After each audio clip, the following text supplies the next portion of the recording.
El país que soñamos se construye con muchas voces. Y en este lugar todos podemos ser superciudadanos. Alertas al llamado de la injusticia. Junto a Rayén Araya.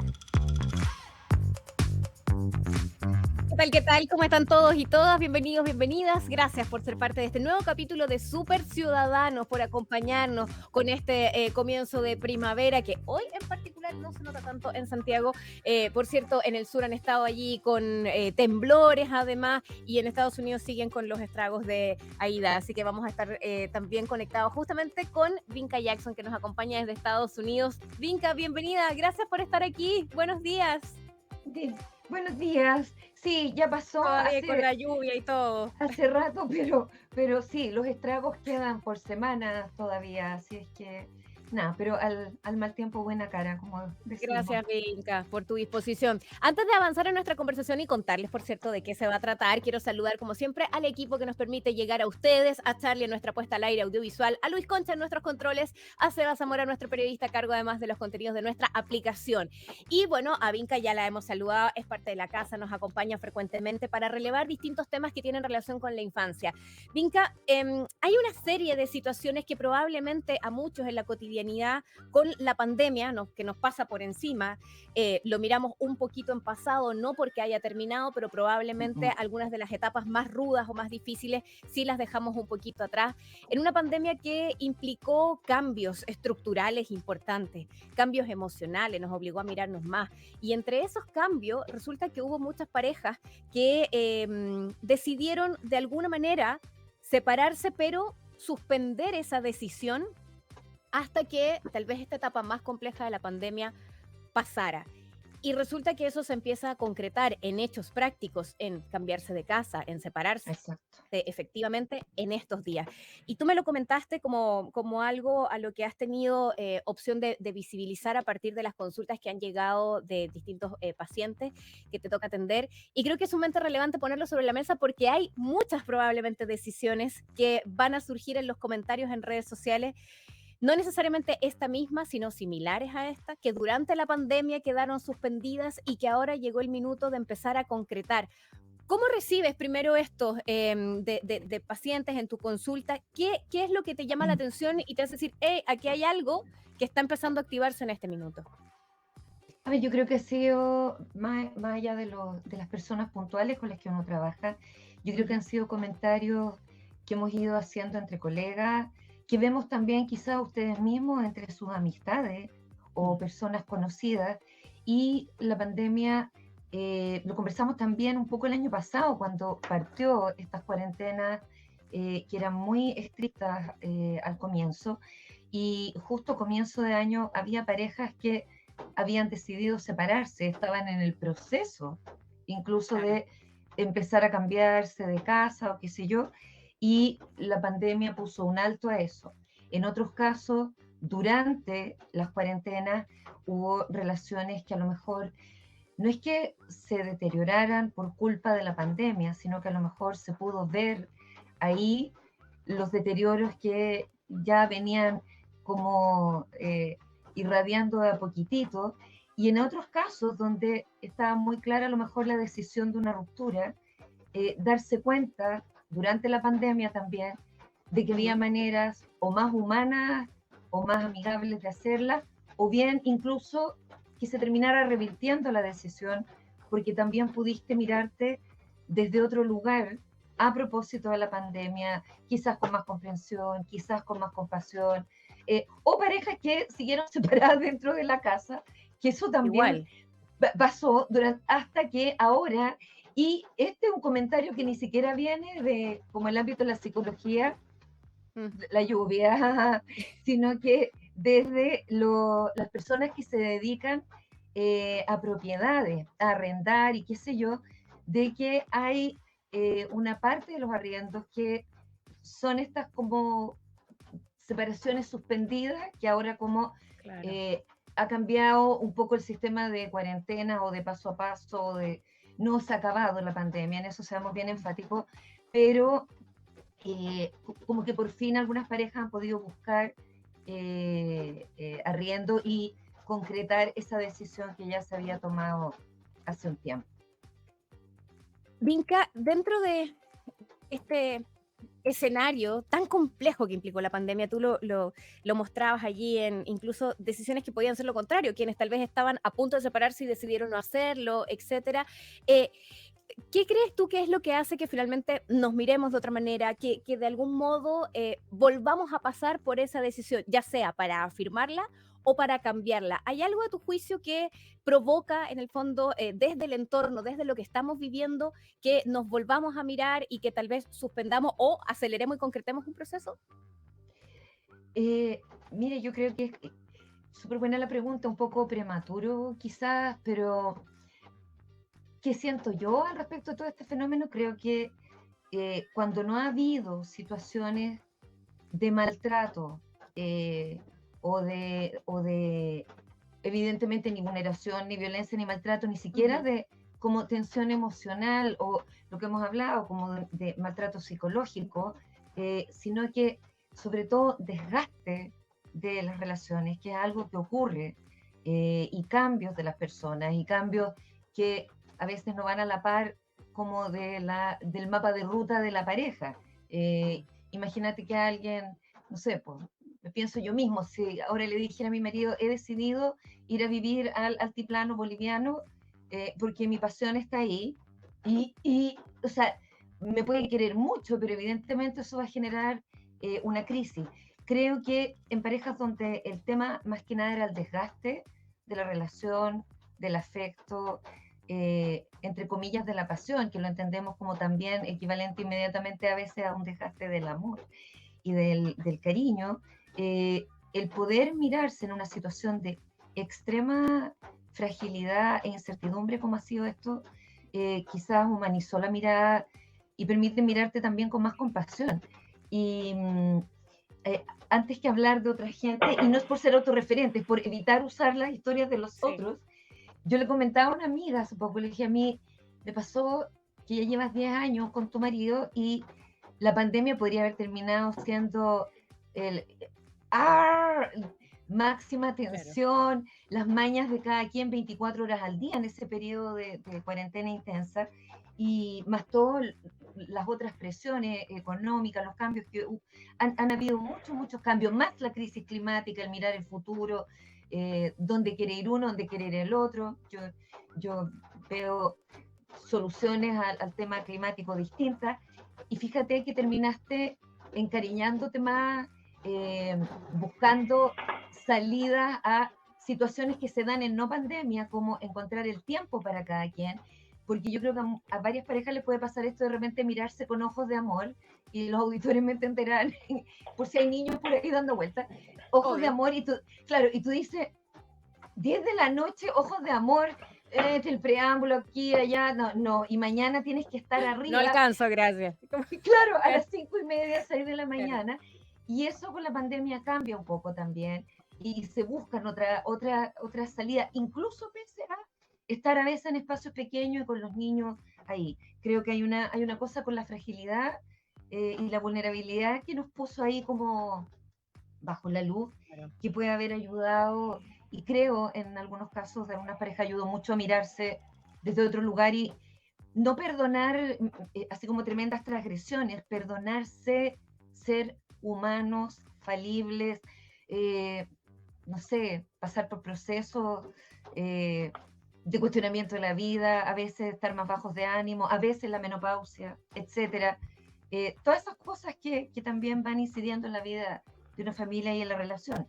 Y creo que muchas parejas, y esto me gustaría destacarlo, si hubo consultas, si uno veía en Twitter conversaciones que se armaban, o en Facebook, o entre grupos de amigos, excompañeros, etcétera, creo que muchas tuvieron que ver con cómo hacerlo en este escenario completamente fuera de lo ordinario, completamente desconocido para todos, y en relación a los niños, porque todas las recomendaciones que uno puede hacer para crisis de pareja o divorcio, que muchas tienen que ver con haber cerrado el año escolar, ojalá hacerlo en periodo de vacaciones, preparar a los niños con calma, no hacerlo abruptamente, si es que hay la posibilidad de hacerlo, a veces eso no está, obviamente.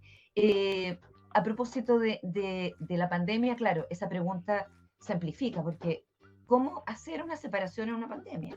cómo abordar esta crisis en una pandemia. O sea, no había nada ni escrito ni discutido, y la gente que vivió las pestes de comienzo del 1900 estaba preocupada de sobrevivir, y no necesariamente Claro. hay como datos de psicología o de salud mental. Eso, sí, yo creo que eso es bonito dentro de todo el estrés traumático que ha sido la pandemia, que continúa. El relevar esa preocupación sobre el cómo hacerlo un poco mejor para los niños, cuidarnos que no todos, es, exacto. claro, que no es una situación fácil. Quiero que sumemos a nuestra conversación Sí, a un llegó. invitado de Vinca, está junto a nosotros el abogado Jorge Pacheco. Gracias por acompañarnos, Jorge, bienvenido. Gracias por Hola, estar muchas aquí. gracias, Rayen, por la invitación. Gracias a todos los auditores. Muchas gracias, Brinca. Tuve un pequeñito problema técnico, pero ya estamos acá. Disculpen, Gracias, a veces el gracias por estar internet, aquí. justo cuando uno quiere que los dispositivos anden bien, fallan. Lo Pero sabemos, bueno. vivimos con eso todos los días, así que no te compliques.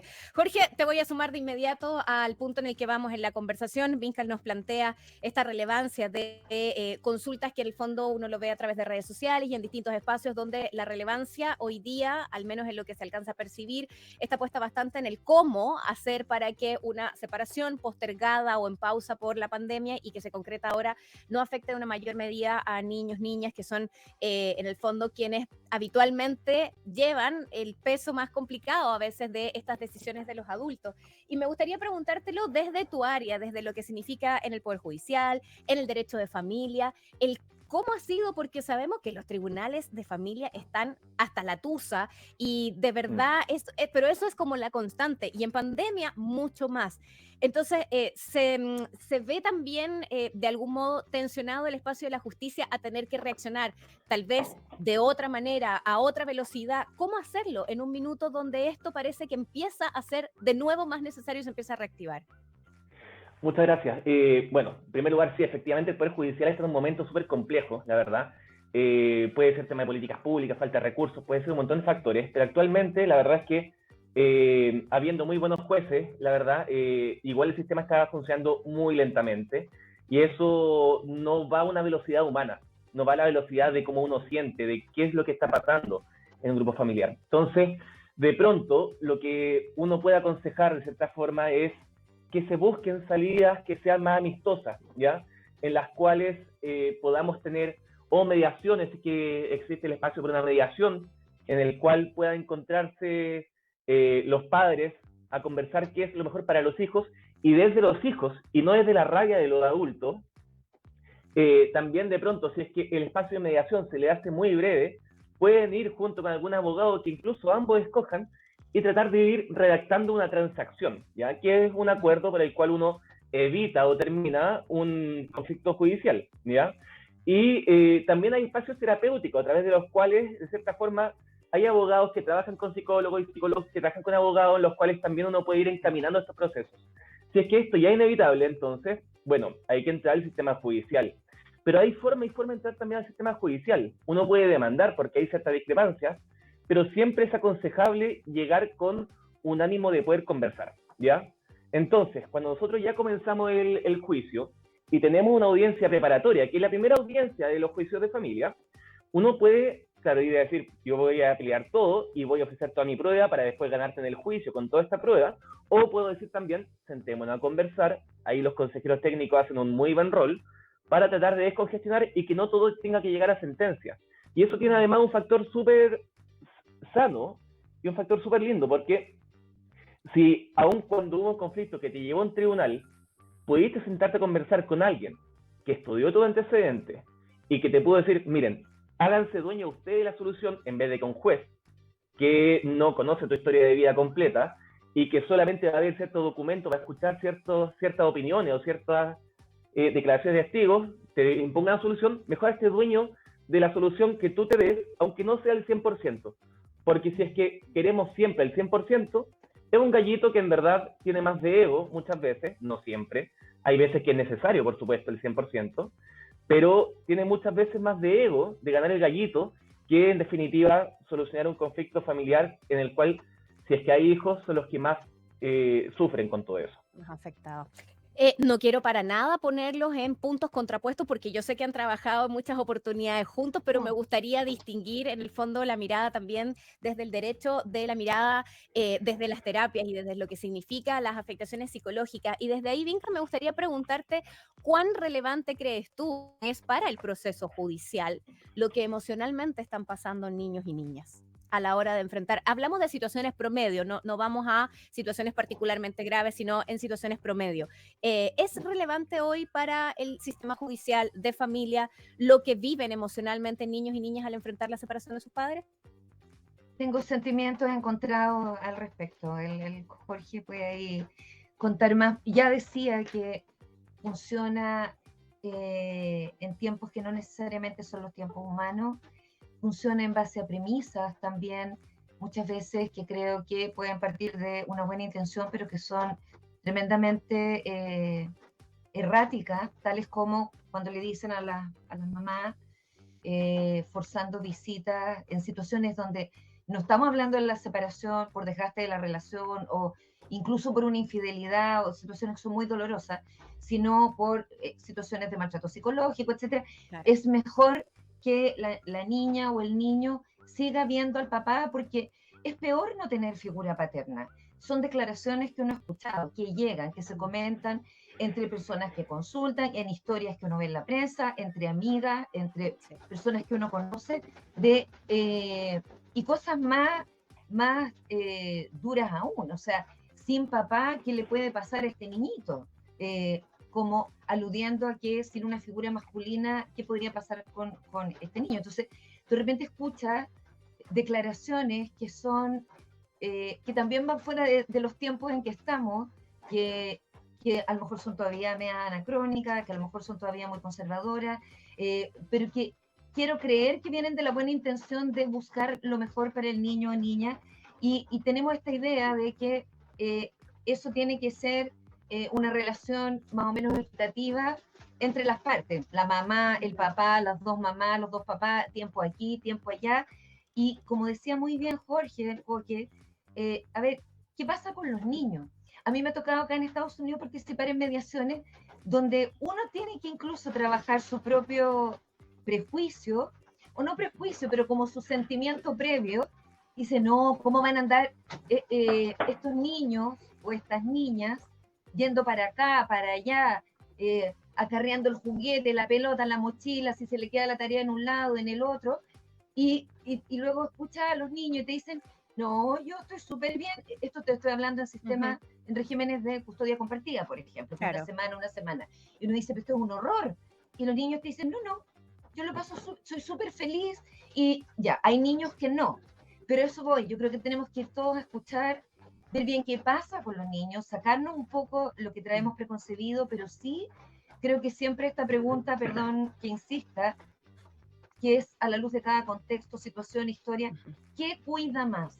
¿Y qué cuida más ahora? Porque a lo mejor ahora, en este periodo, cuida más esta determinada manera de hacer la separación o las visitas o lo que sea, y a lo mejor en 5 años más, o 3, o incluso menos, tenemos que revisarlo. Y esa disposición uno no la ve, uno ve más bien como preceptos y cuestiones preconcebidas que luego uno trata desde el lado de la salud mental de explicar que no, así, mire, sería mejor de esta manera, pero es bien difícil. Y yo creo que, como dice el Jorge, hay consejeros técnicos muy buenos y hay consejeros técnicos que también operan desde su propio prejuicio. Como yo te decía, o sea, uno misma le puede pasar que parte con una preconcepción, y creo que eso le juega muy en contra a los más afectados, son los niños y niñas. Y acá creo que hay un llamado para todos, porque nos llenamos como la boca cada cierto tiempo con el cuidado de la infancia y cómo es posible las vulneraciones a la infancia.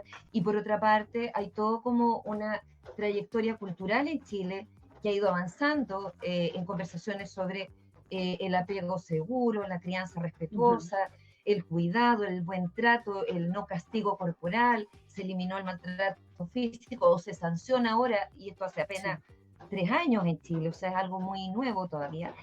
Y uno dice, ok, y todo eso, en el minuto en que ocurre el quiebre de una familia, que es una situación muy triste o sea, para los niños.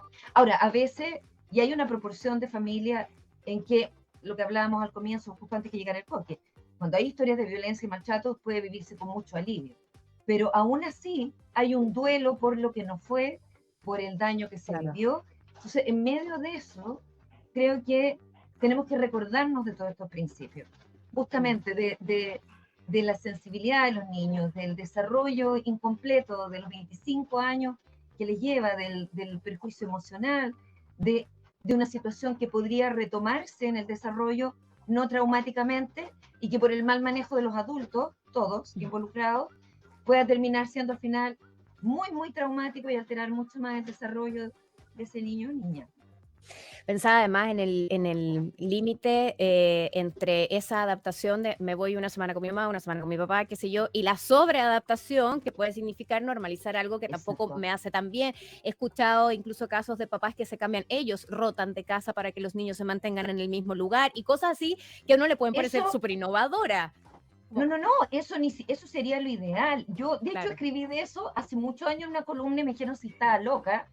Y yo les dije, no, es más, lo propuso antes, como a comienzos del 1900, alguien muy respetado, que era la Françoise Dolto, una psicoanalista de cada infancia, no la van a tratar de loca a ella. Que ahora, claro, desde una mirada de un acceso a terapia tremendamente acomodado y burgués, porque ella decía aquí el ideal es que en un edificio o casa de 3 pisos quedara una como casa central en el fondo, un espacio central, y los padres, claro, o madres circulen y vivan en las otras, ojalá, como todos en el mismo edificio, más o menos, para que el niño tenga acceso. Claro, en un mundo ideal, suena maravillosa esa solución, pero realmente está planteada. Ahora, creo que es interesante, porque si en el fondo tuviéramos los medios para hacer eso, y los medios no solo económicos, tienen que ver con el trabajo de cada quien, porque si alguien trabaja, no sé, en el campo y están instalados en la ciudad, pero si miráramos como hasta dónde podemos acomodar esto para que sea lo más llevadero posible, una instancia de aprendizaje incluso, o sea, a veces las relaciones pueden romperse, pueden terminar los vínculos de pareja, pero puede seguir otro tipo de vínculo en el cuidado, que ese no debería interrumpirse. Y creo que los niños lo que necesitan saber, básicamente en todas estas situaciones, es nos van a seguir cuidando. O sea, la relación de cuidado y de amor que existe esa no se acá, rompió. esa no se rompió. Y bueno, y casos como estos de una semana allá y acá, me ha tocado ver varios que en la adolescencia ya no son así.